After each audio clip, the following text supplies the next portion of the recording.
Alright, let's talk about Suicide Squad. Let me just back out of here first. So I just got out of Suicide Squad. It was a 7 o'clock show on Friday night, and the theater was only like 1/5 full. Barely anyone showed up to this movie. I was kind of surprised. Wouldn't be surprised if it was all the negative reviews are scaring people away, but alright, so my thoughts about Suicide Squad. It's not a good movie. The reviews are not wrong. But I do think the reviews are harsh. It's not a bad movie, but it's not a horrible movie. It is heads and tails better than Batman versus Superman. It's so much better than Dawn of Justice in every regard. For starters, the movie actually makes sense. So there's that. Dawn of Justice did not make sense. But Suicide Squad, you can follow it. It's a very straightforward plot, and they stick to it. There is a decent movie inside Suicide Squad, but it requires two very important things. Aside from a total rewrite of the script. But if you made Suicide Squad and you took out David Ayer's stupid fucking white boy fascination with gangbangers and street gangs, if you took that shit out of the movie, already it's getting 100 times better. And then if you pull out everything with fucking Jared Leto's dumbass Joker character, again, it gets 100 times better. And so if you pull those two things out of the movie, if you just close your eyes for all those stupid, shitty moments of the movie, which unfortunately there's a lot of, then you get to a movie where you go, well, that was okay, it was mediocre. But as it stands, every time the Joker comes into the movie grinds to a fucking halt. And I'm sorry, he just looks so stupid. The whole street gangbanger thing is tied up in the Joker too, because that's everything about his personality. They're trying to make him out like he's a Scarface character or something like that, and it's ridiculous. The characters that are in the movie, most of them are wasted. It is very clearly Will Smith movie and Margot Robbie's movie, and strangely enough, also Joel Kinnaman's movie. He gets a lot of screen time in this movie. Everyone else is fairly well sidelined. Katana's barely in the movie. Croc has a few moments. Diablo has a few really good moments, and he has, especially towards the end of the movie, and he probably has some of the most character development in the movie. It's just a shame that they had to make him this total fucking tattooed Mexican gangbanger guy. Again, this is where all the gangbanger shit comes in, It's like, if you gave the dude a different backstory and different character, it would have been amazing. And the script is mostly a mess too, but it's not horrible. And like I say, there's a good story in there. This movie just isn't it. Viola Davis is amazing. She is. Yeah, I heard Black Nerd say this as well, and I totally agree that you've all heard by now that Enchantress is the villain of the movie, and Viola Davis, her character, is more of a villain than the villain in the movie. You're more scared of her than you are of Enchantress, who is the big bad in the movie, which is kind of amazing on her part.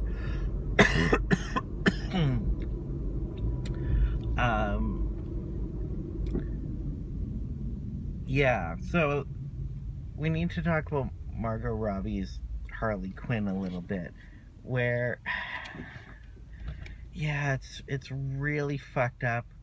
They play up the abuse angle a lot with her relationship with Joker, and so much for her entire character is about, I need to get back with Mr. J. I need to get my pudding. I love my pudding.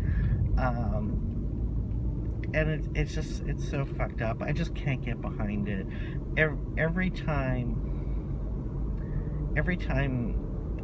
this shit like that happens in the movie, it just made me supremely uncomfortable. And I know you can come up with justification for it. It's like, oh, it's the Joker and that's a relationship, and you know, it's dark and that's the way it is in the comics, and blah blah blah blah blah blah blah. But there's no getting around the fact that any time that was happening in the movie, I was like, this makes me cringe. I don't like it. I'm not enjoying it. And it's not challenging me. It's just a really kind of upsetting portrayal of an abusive relationship, and you're like, and you're supposed to take it as some kind of like idealized fantasy version of an abusive relationship, and no, it doesn't work. You know, let's face it, the context is it's a movie about superheroes, so that's part of the textual relationship of the character, whether you want to do that or not. And yeah, when they're in the jail in the beginning, it's really dark and abusive. Dan also mentioned this, where he said that Harley Quinn gets like force fed through a feeding tube through her nose, and it's like, yeah, that happens. And they're giving her electroshock, you know, they're shocking the bars and just beating the characters, and it's pretty dark, and it's pretty abusive, and it's not really entertaining to watch. And that's where the other big problem of this movie is its tone. It was all over the place, and you can kind of tell that the tone is only all over the place because they got shit scared after Dawn of Justice and the reaction to that. And I want to say it's like as simple as like, oh, they just put in a bunch of comedy and it's out of place, and it's not even that. A lot of the comedy that's in the movie actually works, and it's some of the better moments of the movie, even though there isn't a lot of it. But what they did was the movie is wallpapered from beginning to end with pop songs that just like are so on the nose and broadcast exactly what you should be thinking and feeling about a character or situation at that moment. Like when they first started showing the prison in the beginning, they're playing House of the Rising Sun, and you know, the first time they show you Harley Quinn is playing You Don't Own Me, and you know, it's just like, this is constant throughout the movie saying, here's what you should think before we even show you a scene, and it's trying to, and it seems, and it's completely out of sync with what you are seeing. So you're seeing stuff that is very straight up, very dark, very dreary, with no wink or nod to the audience whatsoever, and then over top is playing this pop song that is telling you, hey, you're having fun, and you're really not, and it actually works against the movie. And I feel like the entire soundtrack to this movie was a fix, whether it was to Dawn of Justice or whether it was to early test screenings of the movie. It was very much a kind of, okay, well, let's paint over top of the movie and try to dictate the tone that the audience should be feeling at any given point to try to make it a more fun experience. And it doesn't work. It really doesn't work at all. The whole first 30 minutes of the movie are honestly a complete mess. Let's go with complete mess.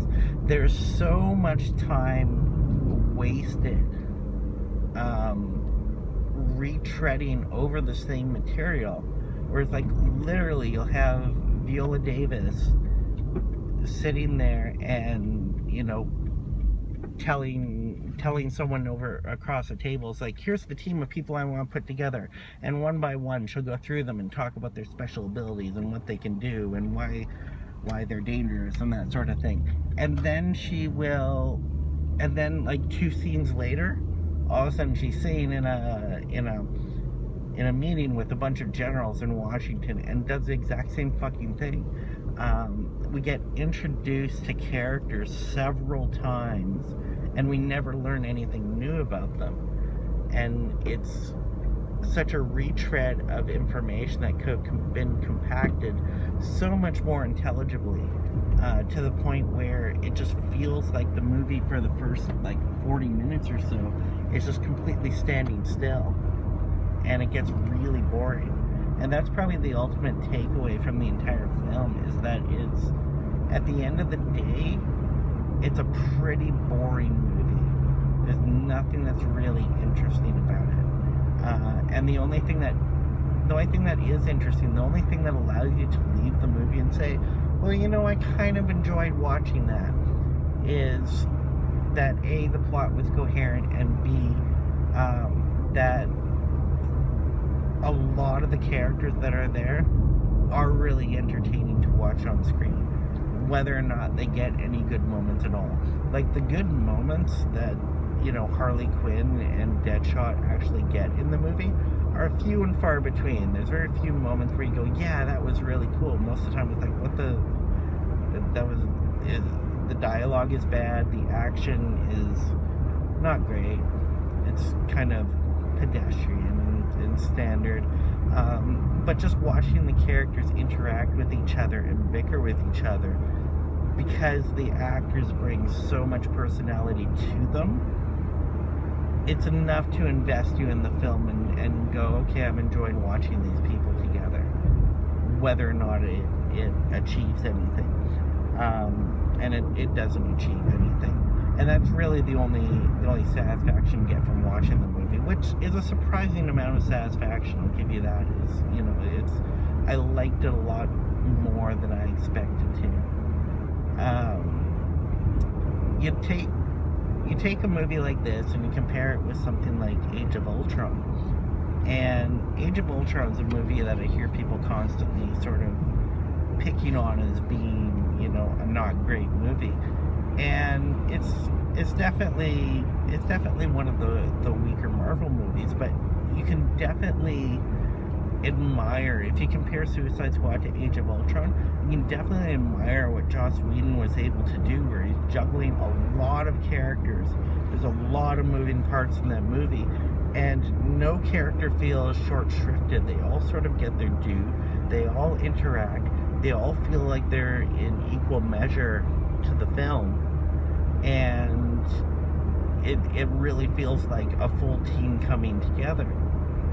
And that never happens in this movie. The best you get is like some weird daddy-daughter relationship between Deadshot and Harley Quinn. Most of the other characters are really kind of incidental, and they could just not be in the movie, and it wouldn't affect it a lot at all.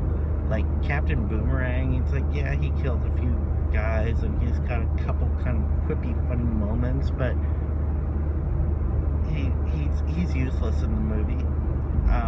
Killer Croc does very little in the movie. You know, I suppose he's a little more interesting to look at. Katana was depressingly wasted.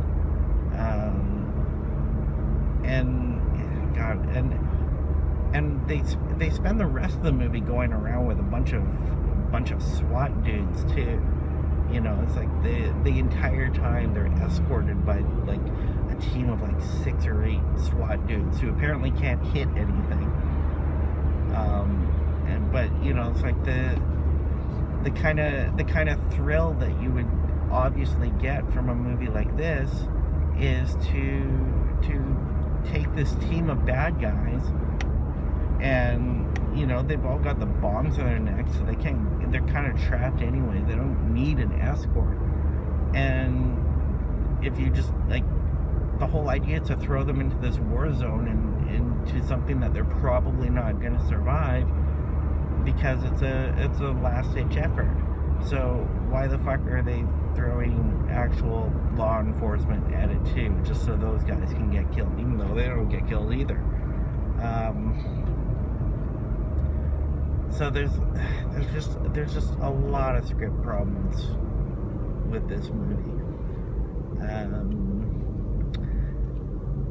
One of the stupidest things, this was something else that Dan also mentioned, one of the stupidest things in the movie is they spend so much time setting up all of the characters in the beginning and then resetting them up and making sure that you know exactly who everyone is.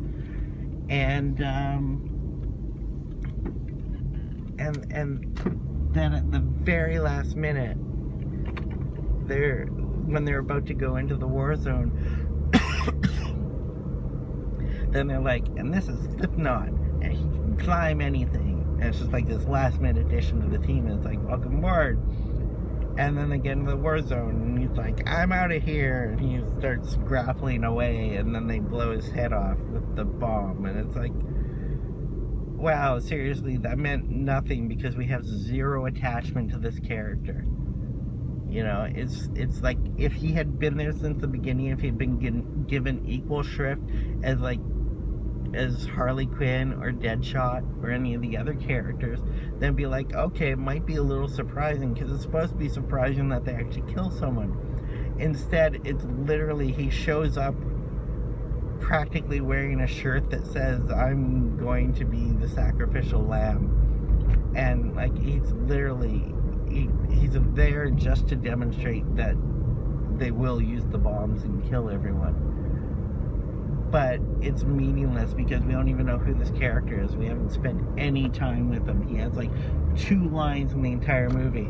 And one of the lines is that fucking line where after he punches a female guard in the face, he jokes and says, she had a mouth. And I was like, what the fuck? So,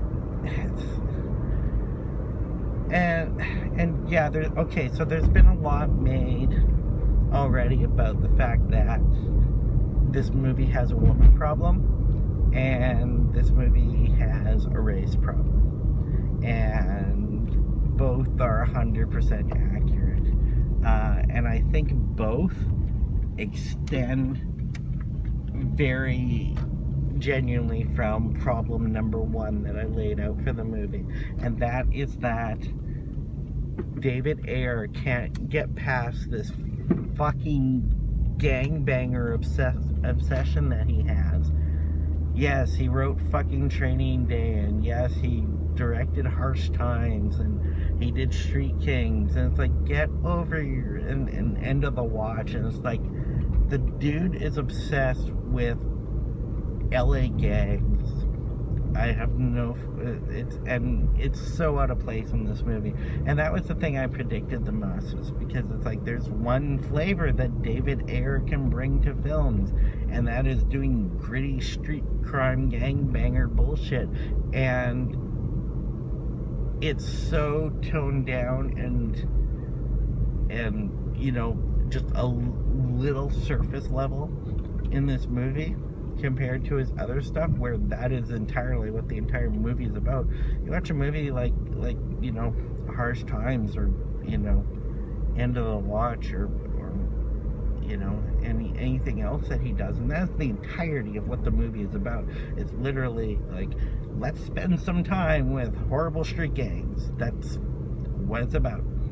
And even though so little of it permeates Suicide Squad, it's still so fucking out of place in a superhero movie. Does not belong in this movie.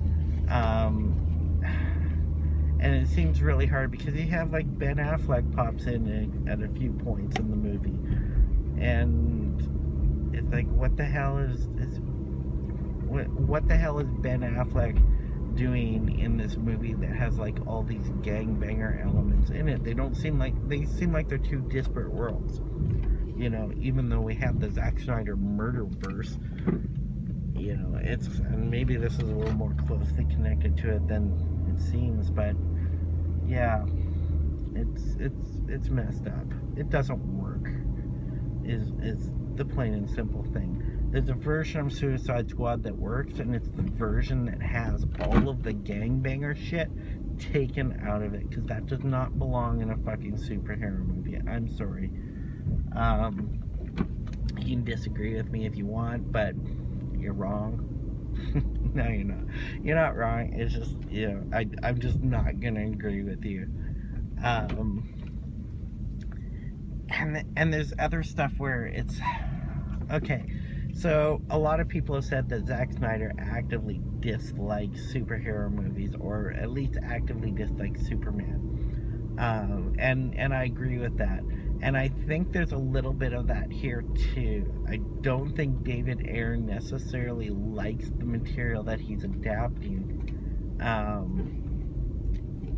or at least doesn't get it, and he doesn't care if he doesn't get it, because they basically show flashbacks of how a lot of characters end up getting caught, and the one for Deadshot is basically he's hanging around with his daughter, he's walking through town with his daughter, and then all of a sudden Batman shows up and he gets into a standoff with Batman, so he's got his gun drawn on Batman, and his little girl gets in the way and is basically, no, don't you pull the trigger. And she's like, I won't talk to you again if you pull the trigger, if you shoot Batman. And Batman is just standing there while between Deadshot and his daughter, while Deadshot has a gun drawn. And I'm just like, I don't see Batman just standing there keeping himself, basically keeping a child between himself and someone he's trying to take down, and doing nothing and just waiting to see if the bad guy actually shoots his kid. That is not Batman. And I don't even think Batman would intervene when the kid was around anyways. He'd probably wait until Deadshot like dropped off his kid with his ex-wife and then tried to take down Deadshot. I don't see him just like showing up and going, I'm gonna rip you away from your kid now. You know, it's like, no, didn't buy it. And it was just one of those things that made me think, it's like, maybe it was instruction for Zack Snyder, who knows, but it seemed to me like, okay, there's something about Batman that you don't intrinsically get. Either that, or it's like the direction they're trying to take him, because who knows, he was fucking, you know, firing an arsenal of guns in Batman versus Superman, so who knows. But yeah, I'm gonna cut it off there. So basically my final thoughts were, Suicide Squad, it was not as bad as everyone's saying. It was enjoyable, but it's not a good movie. It's a poorly written movie. It's a very poorly balanced movie, and it's a watchable movie as long as you're willing to ignore certain elements of it. And for me, that was all the gangbanger elements. That was all the Joker elements. And like, you can wipe those elements out of your mind as you're watching it, then it's a semi-enjoyable film. So that's my take on Suicide Squad. I'll see you later.